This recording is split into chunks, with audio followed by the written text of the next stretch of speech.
Hello everyone, welcome to Naira study up. आप सब कैसे हैं? आई होप अच्छे होंगे। फ्रेंड्स, आज के वीडियो लेक्चर में जो आपका साइंस का सब्जेक्ट हो जाता है, इसके राजन सीरीज के बहुविकल्पीय टाइप क्वेश्चंस की सीरीज को कंप्लीट करेंगे, जो आप लोगों के लिए मोस्ट इंपॉर्टेंट है। सो वीडियो को बिल्कुल भी स्किप ना करें और वीडियो को लास्ट तक जरूर देखें। तो चलते हैं, आज की सीरीज का फर्स्ट नंबर क्वेश्चन देख लेते हैं। फर्स्ट नंबर क्वेश्चन हो जाता है, आरबीसी की जीवन अवधि कम हो जाती है एनीमिया रोग में, थैलेसीमिया रोग में, हीमोफीलिया रोग में या फाइलेरिया रोग में। तो इसमें आपका राइट आंसर एनीमिया रोग हो जाता है। अगर बात की जाए आरबीसी की जीवन अवधि, तो आरबीसी का औसत जीवन काल हो जाता है 120 दिन। कितना हो जाता है? तो 120 दिन हो जाता है। क्वेश्चन है, किसी आवृत्त में बाएं से दाएं जाने पर तत्वों की धन विद्युत प्रवृत्ति बढ़ती है, धात्विकता बढ़ती है, आयनिक त्रिज्या बढ़ती है या तत्वों के ऑक्साइड की क्षारीय प्रवृत्ति घटती है। तो इसमें आपका जो आंसर हो जाता है वो आपका आ ऑप्शन, यानी धन विद्युत प्रवृत्ति बढ़ती है। लेमार्क का आधार है जाति, उद्भवन, उपार्जित लक्षणों की वंशागति, जनसंख्या गतिकी, जीवन संघर्ष। तो आपका जो उपार्जित लक्षणों की वंशागति हो जाती है ये राइट हो जाता है। लेमार्क के उपार्जित लक्षणों की वंशागति सिद्धांत के अनुसार वातावरण में हुए परिवर्तन की वजह से जब इन्हीं अंगों का अधिक उपयोग किया जाता है तो वो अधिक विकसित हो जाते हैं, और जिन अंगों का कम उपयोग किया जाता है वो अंग धीरे धीरे विलुप्त हो जाते हैं। जैसे इन्होंने एग्जाम्पल दिया जिराफ पर और सांप पर। जिराफ की गर्दन पहले छोटी थी और आगे के पैर भी छोटे थे, लेकिन इनको जमीन पर भोजन नहीं मिला और पेड़ ऊंचे ऊंचे लगे थे उनकी पत्तियों को खाने के लिए। आगे की जो टांगे थी उनको उचका रहे थे, गर्दन को उचका रहे थे, इस तरह से उनको पत्तियां प्राप्त हो गई थी। तो क्या हुआ, जब कई पीढ़ियां हो गई, क्योंकि परिवर्तन एक पीढ़ी में तो होता नहीं है, एक दिन में परिवर्तन नहीं होता है, लेकिन जब कई पीढ़ियां गुजर गई, कई पीढ़ियां हो गई, उसके बाद में जब पीढ़ी आई तो उसकी आगे की गर्दन और आगे के पैर मतलब गर्दन का जो आगे का हिस्सा है वो लंबा और आगे की जो टांगे थी वो भी लंबी थी। और इन्होंने जो सांप पर एग्जाम्पल दिया, तो सांप के पहले पैर थे लेकिन झाड़ियों में चलते थे, तो वो क्या करते थे, वो उनके लिए झाड़ियों में चलने के लिए सरलता नहीं हो पाती थी, और जब बिल में जाते थे तब भी उनके लिए वो मतलब वेस्ट थे, उनका कोई यूज नहीं था। तो जब उनकी पीढ़ी दर पीढ़ी जब आई और कई पीढ़ियों के बाद उनके जो पैर थे वो विलुप्त हो गए। तो इस तरह से लेमार्क का आधार किस पे है? तो उपार्जित लक्षणों की वंशागति हो जाता है, यानी कि आपका बा ऑप्शन राइट हो जाता है। निम्नलिखित में से कौन सा समीकरण सही है? तो आपका बा ऑप्शन है, ये समीकरण I is equal to Q upon T, ये आपका राइट हो जाता है। मेरेस्मस तथा क्वाशियरकोर रोग किसकी कमी से होता है? विटामिन की कमी से, प्रोटीन की कमी से और लिपिड या कोई नहीं। तो इसमें आपका हो जाता है प्रोटीन की कमी से, और इसे प्रोटीन कुपोषण के रूप में भी जाना जाता है। किसमें जाना जाता है? तो प्रोटीन कुपोषण के रूप में। रक्तदाब मापा जाता है स्फेरोमीटर से, एनीमोमीटर से, मीटर से या सिग्नोमेनोमीटर से। तो आपका जो दा ऑप्शन है ये आपका राइट हो जाता है। और इसको क्या कहते हैं? और इसको रक्तचाप मापी भी कहते हैं। क्या कहते हैं? तो रक्तचाप मापी, यहाँ पे हम लिख देते हैं रक्तचाप मापी भी कहते हैं। ठीक है ना। चलते हैं क्वेश्चन की तरफ। किस रक्त समूह को सर्वदाता कहते हैं? सर्वदाता का मतलब पहले समझ लेते हैं, आंसर आप खुद से कर लेंगे। सर्वदाता होता है जो अपना ब्लड जो है वो सभी को दे सके, वो होता है सर्वदाता। क्योंकि देखिए ग्रुप ए बी और ओ 4 ग्रुप होते हैं, लेकिन ऐसा होता है पहले चेक किया जाता है ना कि इनका ब्लड ग्रुप क्या है, उसी के अकॉर्डिंग चढ़ा सकते हैं अगर किसी मरीज को ज़रूरत है। लेकिन एक ऐसा ग्रुप होता है जो वो सभी को दे सकता है, तो वो होता है ओ हो जाता है। अब बात कर लेते हैं किस रक्त समूह को सर्वग्राही कहते हैं। सर्वग्राही मतलब किसी का भी वो रक्त ग्रहण कर सकता है, तो सर्वग्राही होता है ए बी। इनको चाहे ए का मिले ब्लड मिले या बी का मिले या ओ का मिले, ये सभी का ग्रुप ले सकते हैं। तो ऐसे लोग तो बहुत अच्छे होते हैं क्योंकि इनको ज़्यादा टेंशन नहीं, अगर कभी ब्लड की ज़रूरत पड़ जाए तो इन पे तो सभी का ब्लड चढ़ जाएगा। लेकिन दिक्कत उन लोगों को होती है जिनका ब्लड ग्रुप ए बी ये होता है, तो उसमें क्या होता है कि इनके सेम टू सेम चढ़ना है।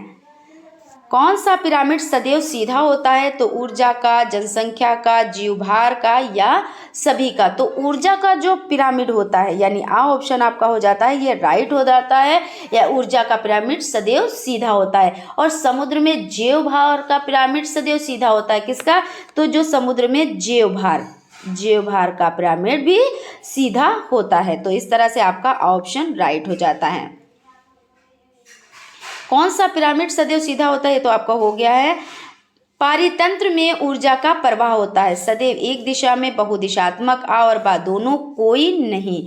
तो इसमें आपका जो राइट आंसर हो जाता है वो आपका हो जाता है सदैव एक दिशा में, यानी कि आपका ऑप्शन राइट हो जाता है। ग्रीन हाउस प्रभाव का कारण है वायु प्रदूषण, जल प्रदूषण, मृदा प्रदूषण या कोई नहीं? तो वायु प्रदूषण हो जाता है। ग्रीन हाउस का प्रभाव का कारण वायु प्रदूषण हो जाता है। उसके बाद क्वेश्चन की तरफ चलते हैं। क्वेश्चन है आपका ग्लोबल वार्मिंग का अर्थ है पृथ्वी का गर्म होना, पृथ्वी का ठंडा होना, दोनों, कोई नहीं। तो ग्लोबल वार्मिंग के कारण पृथ्वी के बढ़ते तापक्रम की हमेशा चर्चा होती है। इस कारण ध्रुवीय ग्लेशियर तेजी से पिघल रहे हैं और इन ग्लेशियरों के पिघलने से समुद्री स्तर के कई मीटर तक ऊपर उठने का अंदेशा है। और आपका ये जो क्वेश्चन है ग्लोबल वार्मिंग का अर्थ क्या है? तो पृथ्वी का गर्म होना, यही आपका राइट आंसर हो जाता है। ग्लोबल वार्मिंग के कारण है उत्तरी ध्रुव की बर्फ पिघल जाती है, दक्षिणी ध्रुव की बर्फ पिघल जाती है। ये दोनों आपके सही हैं, इसलिए आ और बा दोनों आपका ये आंसर हो जाएगा, यानी सा ऑप्शन आपका राइट आंसर होगा। ओजोन परत को कहते हैं तो जीवन रक्षक परत, जीवन विनाशक परत, आ और बा दोनों, कोई नहीं। तो ओजोन परत को क्या कहा जाता है? तो जीवन रक्षक परत कहा जाता है। सूर्य की बहुत ज़्यादा गर्मी से पृथ्वी को बचाने के लिए सूर्य और पृथ्वी के बीच बनी एक प्राकृतिक फिल्टर को क्या कहते हैं? तो ओजोन परत कहते हैं, यानी फिल्टर को क्या कहते हैं? तो ओजोन परत कहते हैं। इस तरह से आपका हो जाता है। ओजोन परत के क्षय का कारण है तो ओजोन परत chlorofluorocarbon, carbon dioxide, sulphur dioxide या सभी? तो आपका आंसर जो हो जाता है वो हो जाता है क्लोरोफ्लोरोकार्बन, यानी ओजोन परत के क्षय के कारण है क्लोरोफ्लोरोकार्बन। ऑप्शन राइट हो जाता है। निम्न में से प्राथमिक उपभोक्ता है। अब प्राथमिक उपभोक्ता की बात कर लेते हैं, तो इसको पहले समझ लेते हैं। उत्पादक और उपभोक्ता। तो उत्पादक कौन होते हैं? तो आपका जो पेड़ पौधे, साग सब्जी, ये क्या हो जाती हैं? तो ये आपकी हो जाती हैं उत्पादक। क्या हो जाती हैं? तो ये उत्पादक हो जाती हैं। और ये भोजन अपना कहाँ से बनाते हैं? तो ये सूर्य के प्रकाश में अपना भोजन बना लेते हैं। यहाँ पे उपभोक्ता की बात की गई है, तो इनको जो खाता है, जैसे इनको कौन खाते हैं? तो खरगोश खाते हैं, है ना? खरगोश हो गए, बकरी हो गई, गाय हो गई। तो इस तरह से अब आप इसमें देख लें, क्योंकि पौधे को हटा दें क्योंकि ये तो उत्पादक हो गया, और यहाँ पे प्राथमिक उपभोक्ता की बात हो रही है। तो खरगोश, देखिए इनको पेड़ पौधों को खरगोश खा रहा है, यानी यही आपका राइट आंसर हो जाता है। प्राथमिक उपभोक्ता होते हैं, इसमें अब आपको क्या देखना है? उपभोक्ता, ये आपके प्राथमिक उपभोक्ता, और यहाँ पे निम्न में से प्राथमिक उपभोक्ता, और यहाँ पे भी प्राथमिक उपभोक्ता की बात हो रही है। तो मांसाहारी, सर्वाहारी, उत्पादक या शाकाहारी? तो आपका जो राइट आंसर हो जाता है वो शाकाहारी हो जाता है, क्योंकि प्राथमिक उपभोक्ता जो पेड़ पौधों साग सब्जी को खाते हैं, जो पेड़ पौधों साग सब्जी को खाते हैं वो क्या कहलाते हैं? तो वो प्राथमिक उपभोक्ता कहलाते हैं। तो ये शाकाहारी हुए ना, ये साग सब्जी खा रहे हैं। तो इस तरह से आपका द ऑप्शन राइट हो जाता है। विद्युत अचालक है प्लास्टिक, चांदी, आ और बा दोनों, कोई नहीं। तो आपका प्लास्टिक आंसर राइट हो जाता है। क्वेश्चन की तरफ चलते हैं। रुधिर का पीएच होता है, तो रुधिर का पीएच कितना होता है? 2.3, 7.45 या 3? तो इसमें आपका राइट आंसर हो जाता है 7.4। मानव रुधिर का पीएच ये है, ठीक है ना? मानव रुधिर का थक्का बनाने में मदद करती हैं। तो रुधिर प्लेटलेट्स, आरबीसी, आ और बा दोनों, कोई नहीं। तो इसमें जो प्लेटलेट्स हो जाती हैं वो छोटी रक्त कोशिकाएं होती हैं। कैसी होती हैं प्लेटलेट्स? तो छोटी रक्त कोशिकाएं होती हैं जो आपके शरीर को रक्त स्राव को रोकने के लिए थक्के बनाने में मदद करती हैं। तो इस अकॉर्डिंग आपका जो आ ऑप्शन है वो राइट हो जाता है। एड्स का विषाणु है HIV, जीका, आ और बा दोनों कोई नहीं। तो आप लोग सभी लोग जानते हैं कि HIV होता है इसका। और ह्यूमन इम्यूनो डिफिशिएंसी वायरस भी आप कह सकते हैं, या ह्यूमन इम्यूनोफेंसी वायरस। और इसकी अगर फुल फॉर्म की बात की जाए तो इसकी फुल फॉर्म हो जाती है ह्यूमन इम्यूनो डिफिशिएंसी वायरस हो जाता है। यानी कि आपका जो आ ऑप्शन है वो राइट हो जाता है। उसके बाद क्वेश्चन है विषाणु जनित रोग है, तो कॉलरा हो जाता है, एड्स हो जाता है, पीलिया या दंत रोग। तो इसमें आपका आंसर हो जाता है, पहले जनित का मतलब समझ लेते हैं। तो जनित मतलब होता है जन्मा हुआ। क्या हुआ? जन्मा हुआ या जना हुआ। जन्मा हुआ या जना हुआ, ठीक है ना, या जना हुआ। तो इस तरह से आपका हो जाता है एड्स हो जाता है। जो बा ऑप्शन है वो राइट हो जाता है, क्योंकि ये कह रहे हैं कि किससे जन्म होता है या जना है, तो एड्स विषाणु जनित। बा ऑप्शन राइट हो जाता है।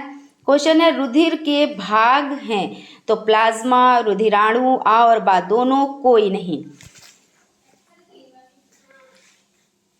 तो इसमें आ और बा दोनों हो जाते हैं, यानी कि सा ऑप्शन आपका राइट हो जाता है। क्वेश्चन है एड्स का विषाणु है, HIV, जीका, आ और बा दोनों कोई नहीं। तो इसमें आपका जो आ ऑप्शन है HIV, ये राइट आंसर हो जाता है। अगर इसके फुल फॉर्म की बात की जाए तो फुल फॉर्म हो जाती है इम्यूनो डिफिशिएंसी वायरस, ये हो जाता है। विषाणु जनित रोग है, तो कॉलरा, एड्स, पीलिया, दंत रोग। तो इसमें आपका एड्स यानी बा ऑप्शन राइट हो जाता है। और इसका विषाणु कौन है? तो इसका विषाणु HIV यानी ह्यूमन इम्यूनो डिफिशिएंसी वायरस हो जाता है। रुधिर के भाग हैं, तो रुधिर के कितने भाग हैं? तो प्लाज्मा है, रुधिराणु है, आ और बा दोनों हैं, कोई नहीं। तो इसमें आपका जो राइट आंसर हो जाता है वो आ और बा दोनों हो जाते हैं। यानी कि समझ लेते हैं इसको थोड़ा सा। रुधिर के दो भाग हैं, द्रव्य भाग जिसे प्लाज्मा कहते हैं। द्रव्य भाग को क्या कहते हैं? तो प्लाज्मा कहते हैं। और सेकंड हो जाता है ठोस भाग, तो जिसको क्या कहते हैं? जो कोशिकाओं का बना होता है। इस तरह से इसके दो भाग होते हैं, यानी आ और बा। आपका जो सा ऑप्शन है वो राइट हो जाता है। क्वेश्चन की तरफ चलते हैं।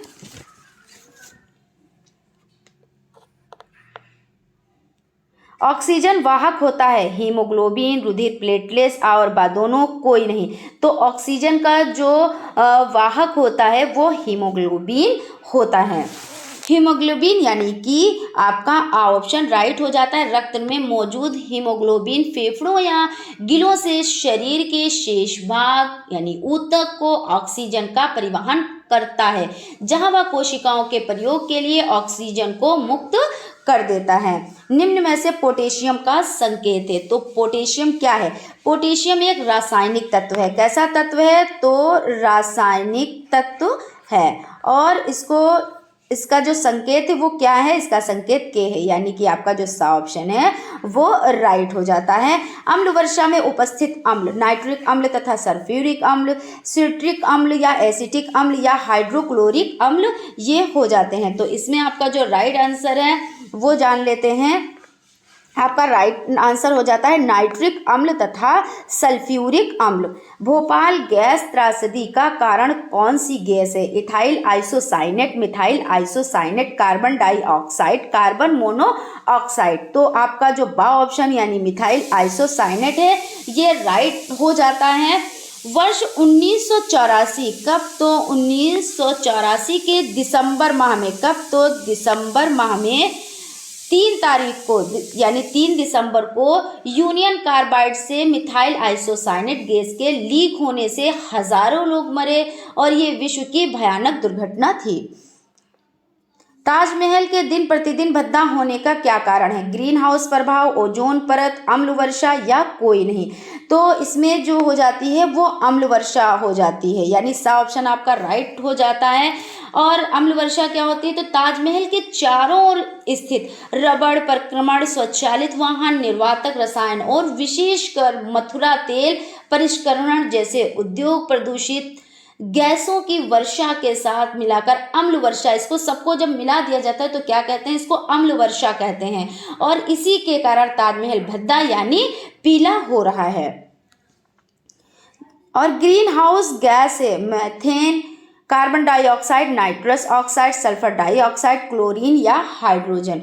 तो आपका जो राइट आंसर हो जाता है वो हो जाता है methane, carbon dioxide, nitrous oxide. ये आपका आ ऑप्शन राइट हो जाता है। उत्पादक है, अब यहाँ पे क्या पूछ रहे हैं? उत्पादक। तो उत्पादक क्या होते हैं? तो आपके उत्पादक जो हो जाते हैं वो आपके पेड़ पौधे है ना, पत्तियाँ, ये सारी क्या हो जाती हैं? तो ये उत्पादक हो जाते हैं। ये भोजन अपना सूर्य के प्रकाश से प्राप्त करते हैं, तो ये क्या कहलाते हैं? तो ये उत्पादक कहलाते हैं। तो जाहिर सी बात है कि जो ये पेड़ पौधे हैं ये आपके क्या हैं? तो उत्पादक हैं, यानी कि जो आपका द ऑप्शन हरे पेड़ पौधे यही राइट हो जाता है। द्वितीय उपभोक्ता, द्वितीय उपभोक्ता की बात की जाए, क्योंकि देखिए हरे पेड़ पौधों को कौन खाता है? तो प्रथम उपभोक्ता खाता है। और प्रथम उपभोक्ता कौन कौन खाता है? तो द्वितीय उपभोक्ता खाता है। तो द्वितीय उपभोक्ता में आपका मेढक हो जाता है, क्योंकि ये क्या खाते हैं? कीट पतंगे खाते हैं। और कीट पतंगे किसको खाते हैं? तो पत्तियों को खाते हैं। तो इस तरह से द्वितीय उपभोक्ता आपका हो जाता है। कोशिकाओं के समूह को कहते हैं, तो कोशिका के समूह को क्या कहते हैं? कोशिका, ऊतक, कोशिका के समूह को क्या कहते हैं? कोशिका, ऊतक, अंग या सभी। तो कोशिकाओं के समूह को कहते हैं ऊतक, यानी कि बा ऑप्शन आपका राइट हो जाता है। प्रतिरोध का मात्रक है, एम्पियर है या ओम है या मीटर है या कोई नहीं। तो प्रतिरोध का मात्रक आपका ओम हो जाता है। क्या हो जाता है? तो ओम हो जाता है। और जिसका प्रतीक ग्रीक अक्षर ओमेगा है। ओमेगा कैसा होता है? तो इस तरह से भी हम बताते हैं आपको। ओमेगा ये ऐसे होता है। ये कौन सा? ये ग्रीक अक्षर है ओमेगा। और प्रतिरोध का मात्रक क्या है? तो ओम हो जाता है। ठीक है ना। कॉपर का अयस्क है, cuprite, copper glass, copper pyrite, सभी। तो इसमें सभी आपका राइट आंसर हो जाता है। ओजोन परत के क्षरण से होता है त्वचा कैंसर, मोतियाबिंद, उत्परिवर्तन। तो ये सारे होते हैं, तो उपयुक्त सभी, यानी कि आपका द ऑप्शन राइट हो जाता है। पराबैंगनी किरणों को रोकती है, ओजोन परत, ग्रीन हाउस गैस की परत, और बा दोनों कोई नहीं। तो इसमें ओजोन परत हो जाता है। ओजोन परत यानी कि आ ऑप्शन हो जाता है। किन किन धातुओं के ऑक्साइड उभयधर्मी होते हैं? उभयधर्मी, सर यहाँ पे उभयधर्मी है, तो उभयधर्मी हो जाते हैं। एल एल्यूमिनियम, Zn जिंक हो जाता है। Pb यानी कांच, सीसा, और ये सभी। तो ये सभी हो जाते हैं, यानी कि आपका द ऑप्शन राइट हो जाता है। विद्युत धारा मापने का यंत्र है वोल्टामीटर, आमीटर, और बा दोनों कोई नहीं। तो वोल्टामीटर, जिसको वोल्ट मापी भी कहते हैं, वोल्टामीटर, यानी कि आ ऑप्शन आपका राइट हो जाता है। और इसे और भी क्या कहते हैं? तो वोल्ट मीटर कहते हैं। ठीक है ना, वोल्ट मीटर कहते हैं। विभवांतर मापने का यंत्र है वोल्टामीटर, आमीटर, और बा दोनों और कोई नहीं। तो इसमें ये तो आपका हो गया है ना वोल्टामीटर। और यहाँ पे आपका हो जाता है अम्ल वर्षा का प्रमुख कारण है वायु प्रदूषण, जल प्रदूषण, मृदा प्रदूषण और सभी। तो इसमें आपका हो जाता है वायु प्रदूषण, यानी कि आ ऑप्शन। अम्लीय वर्षा का अर्थ वर्षा के पानी में अत्यधिक अम्ल की उपस्थिति है। अम्लीय वर्षा के कारण सल्फर और नाइट्रोजन के कण हैं जो बारिश के नम घटकों के साथ मिल जाते हैं। तो इस तरह से फ्रेंड्स आपका ये सेशन कंप्लीट हो जाता है। यहाँ पे आप लोगों के बहुविकल्पी टाइप क्वेश्चंस कंप्लीट हो जाते हैं। नेक्स्ट क्लास में हम लोग अति लघु उत्तरीय प्रश्नों की सीरीज को देखेंगे, उस पर डिस्कस करेंगे। सो अगर अभी तक आप लोगों ने चैनल को सब्सक्राइब नहीं किया है तो प्लीज़ सब्सक्राइब कर लें और बेल आइकन को भी ज़रूर प्रेस कर दें, जिससे कोई भी नोटिफिकेशन हो वो आप तक पहुँच सके। तो मिलते हैं नेक्स्ट क्लास में, तब तक आप लोग अपना ख्याल रखें। Thank you.